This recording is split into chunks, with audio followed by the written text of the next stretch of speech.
Demin e kisha shok të ngushtë dhe jam prekur shumë për Leandron.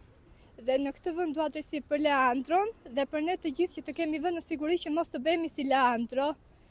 Duam drejtësi për Leandro dhe për ne, që të kemi sa më shumë siguri, sepse ne nga këto po trëmbemi, nuk mund të kalim në rrugë sepse mund të trëmbemi, që të na godasi dikush apo një makinë papritur. Duam të vemi të gjallë të prindrit dhe duam veç drejtësi. Leandro do jetë gjithmonë në zemrat tona.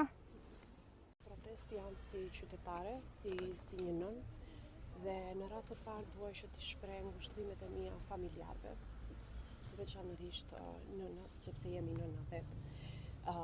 Dhe sot jemi për të nderuar kujtimin e Leandros, atë djali shëmbullor.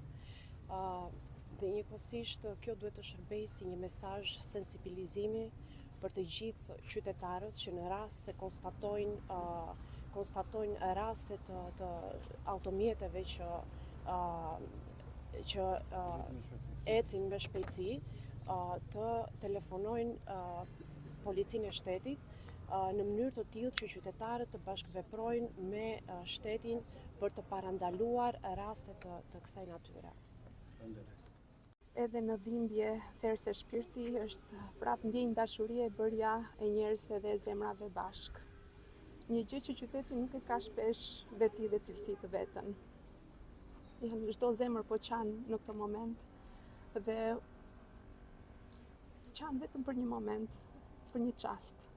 Që ne mendojmë se e bëri ai tjetri, po në fakt ai tjetri jemi të gjithë ne.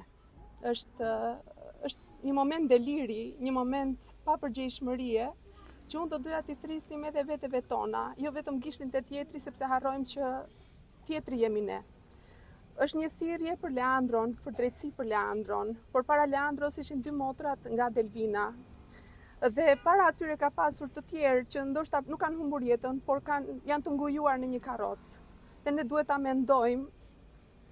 mendojmë tjetrin përveç vetes, përfshi dhe veten, sepse ai djalë jeta e vet do të kalbet në burg. Shpresojmë që të merren masa në lidhje me drejtimin e mjeteve në gjendje të dehur. Janë të paktën të gjitha këto aksidente që unë përmenda, po dhe një tjetër ditën e shtunë ku ka qenë dëshmitare dhe djali ka qenë gjithashtu i dehur dhe në fakt u fajsua pala tjetër. Dhe kërkojmë, besoj, siç dhe familjarët, drejtësi për Leandron dhe kërkojmë të merren masa të mos ketë më Leandro të tjerë dhe dua nga zemra të falenderoj qytetarët. Ky është momenti ku për një çështje madhore zemrash ata dolën dhe kërkuan drejtësinë dhe mendoj që për çdo gjë të drejtë zemrash ne duhet të reagojmë, që sistemin që kemi ta përmirësojmë apo sido që të jetë ne të reagojmë për më të mirën.